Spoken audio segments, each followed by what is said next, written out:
Chinese knives, are they garbage?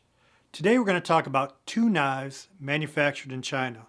And we're going to try to answer the question if Chinese knives should only be sold in gas stations or do they belong in your knife collection? Let's go inside and find out.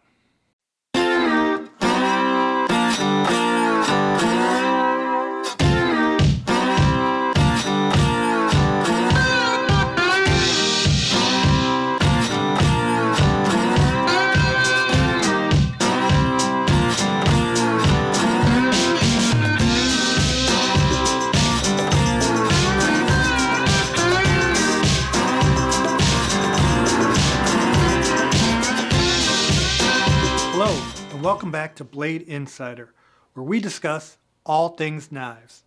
Today, we're going to talk about Chinese manufactured knives.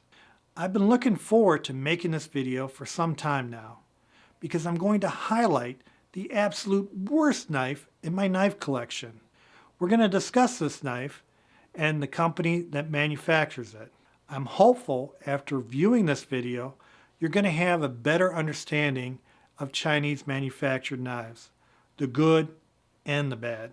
As always, I'm interested in your thoughts about this topic. Chinese manufacturers, good or bad? What about American companies using Chinese factories to make junk knives? And finally, do American manufacturers need to step up their game and provide more value in the knives they're making? Put your comments and questions down below. Again, if you liked the video, hit the like button and don't forget to subscribe to our channel. Off the top of my head, there are about 4 categories of Chinese manufactured knives. First, American companies or other foreign companies using Chinese factories to make cheap junk knives.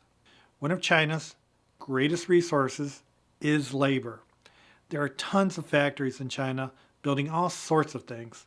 Some of them are very high-end products like Apple's iPhone, and some of them are cheap junk. The second category is reputable knife companies like Spyderco who build some good knives in China. Third is American or other designers pairing with high-end Chinese manufacturers to bring their custom designs at a more affordable price point. And fourth, Chinese manufacturers selling their own knife designs, such as Kizer or WE knives. Today, we're going to discuss 2 of those 4 categories. American companies making cheap junk knives and Chinese manufacturers that make their own designs. Let's go to the bench and take a closer look at these knives. First, let's talk about Frost Cutlery and the Big Buck Down knife. After some research, I found out that Frost Cutlery owns a number of different brands, including Hen and Rooster and Whitetail Cutlery.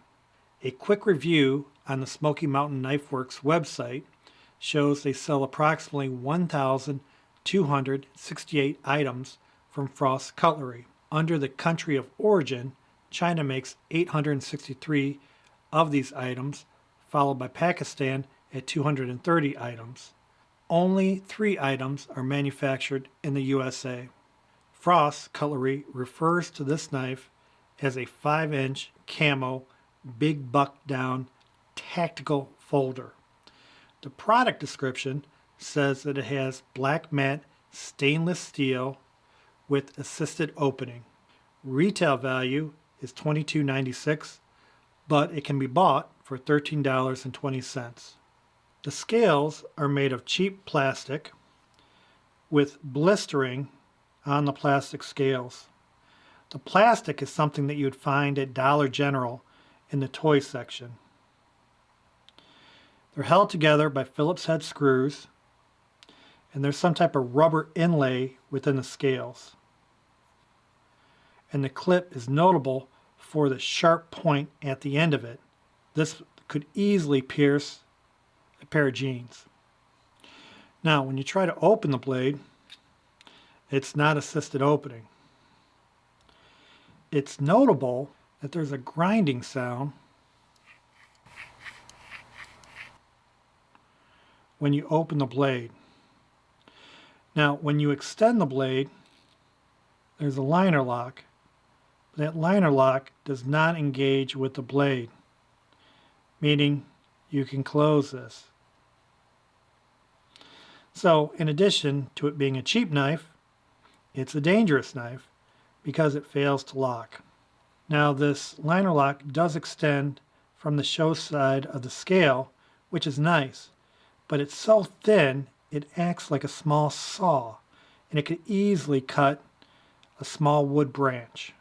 So the pros of this knife is that a nylon sheath is included, but the cons of the knife outweigh the pros greatly.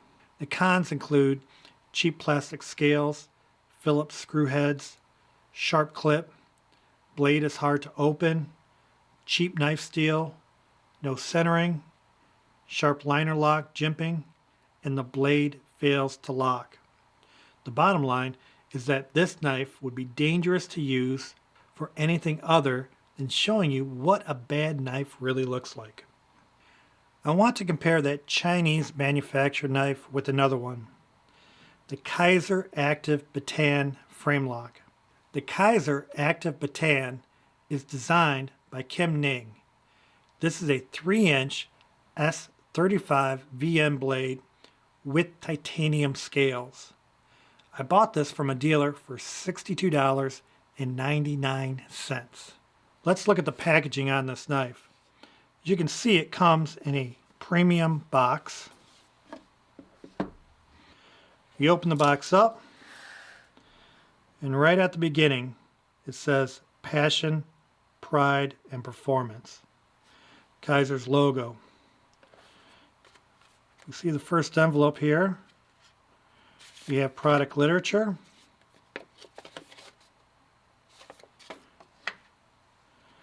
And a microfiber cloth. Looking in the box, we have extra screws and a really nice knife pouch.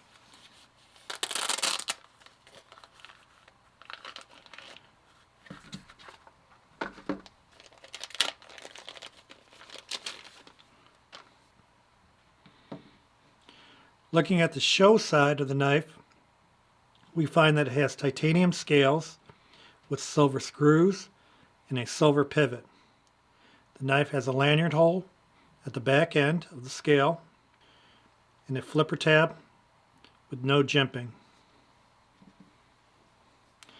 If we look at the lock side of the knife, we see it's a frame lock with overstop protection. We've got a milled pocket clip that rests on the frame itself and not the lock portion of the knife. The knife can be opened in a variety of ways, including the flipper tab, thumb stud, and since it has dual thumb studs, spidey flick. Now if you look, the frame lock extends out from the show scale, allowing you to disengage that blade very easily. The frame lock locks up about 30% of the blade.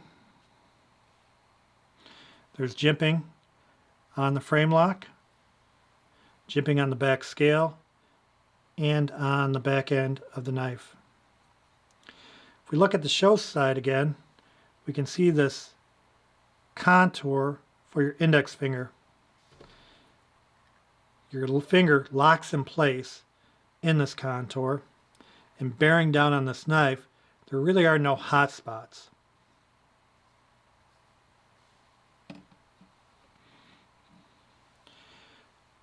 This knife fits well in my hand. I get about 3.5 fingers on my large to extra large hands. Let's run the tape on this knife.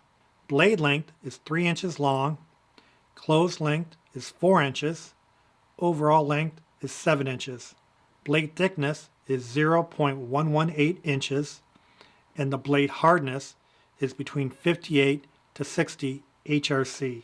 Handle material is titanium, and the knife weighs 3.1 ounces. In comparing the pros and cons of this knife, the cons include the aggressive jimping on the front end of the scale and on the blade, as well as on the frame lock. Also, the knife looks very generic with the dull gray scale. The pros of the knife definitely outweigh the cons. The blade is a nice hollow grind, and it is a slicer. The knife deploys like butter in a variety of different ways. The blade length, size, and weight are just right. And oh, did I mention that I bought the knife for $62.99?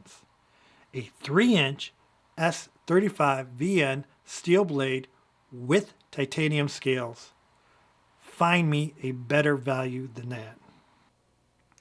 Has this video changed any of your minds?